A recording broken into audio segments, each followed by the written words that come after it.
ఈరోజు తులా కావేరి స్నానం చేయాలంటారు, ఎందుకని? తులా కావేరి తులా కావేరి అని అంటే ఈ రోజు నుంచి తులారాశి సంక్రమణం. తులారాశిలోకి ఆ మహానుభావుడైనటువంటి ఆ సూర్య భగవానుడు ప్రవేశం చేస్తాడు.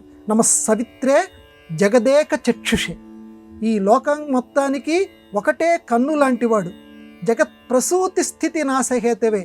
ఆయనలోనే చక్కగా శివుడు ఉన్నాడు, బ్రహ్మదేవుడు ఉన్నాడు, నారాయణుడు ఉన్నారు. కాబట్టి ఆ ముగ్గురిని ఒకే చోట మనం సందర్శించుకోవాలంటే చక్కగా ఉదయిస్తున్నటువంటి సూర్యుడు, అంతేగాని 8 గంటలప్పుడు లేచిన తర్వాత ఉండేటువంటి సూర్యుడు కాదు.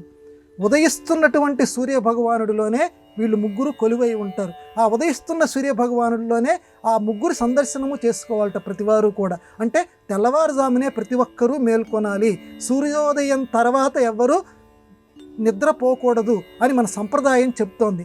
అటువంటి సూర్య భగవానుడు ఈరోజు కావేరీ నదిలో ప్రవేశించినటువంటి వాళ్ళకి, అంటే అందులో స్నానం చేసినటువంటి వాళ్ళకి ఇంకా అమోఘమైనటువంటి ఫలితాన్ని ఇస్తట ఈ తులారాశి సంక్రమణంలో. అందువల్ల ఈ తులా కావేరీ స్నానము అంటారు.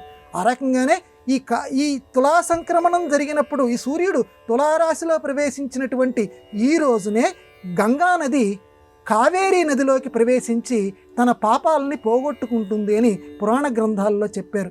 గంగానదికి పాపాలు ఏంటండి అంటే ఆవిడకేమీ నిజానికి పాపాలు లేవు, కానీ పాపాత్ములు అనేక మంది ఆవిడలో స్నానం చేయటం వల్ల ఆవిడికి కూడా, అంటే ఈ పాపాలన్నీ కూడా ఆవిడలో పేరుకుపోయి ఉంటాయట.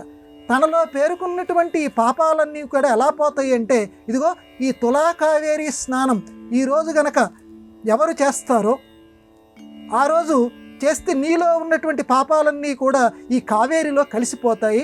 ఈరోజు తులా కావేరి స్నానం చేసినటువంటి వారు పవిత్రులు అవుతారు, వాళ్ళతో పాటు కూడా నువ్వు పవిత్రురాలి అవుతావని చెప్పి గంగమ్మకి చెప్పారట. అంటే ఇప్పటి వరకు ఉన్నటువంటి పాపాలన్నీ కూడా గంగ ఆ కావేరిలో కలవటం వల్ల అవుతుందని. అంటే ఇక్కడ అర్థం గంగకేదో పాపాలు అంటుకుంటాయని చెప్పి ఈ రోజు నుంచి మళ్ళీ పునీతురాలు అవుతుందని కాదు.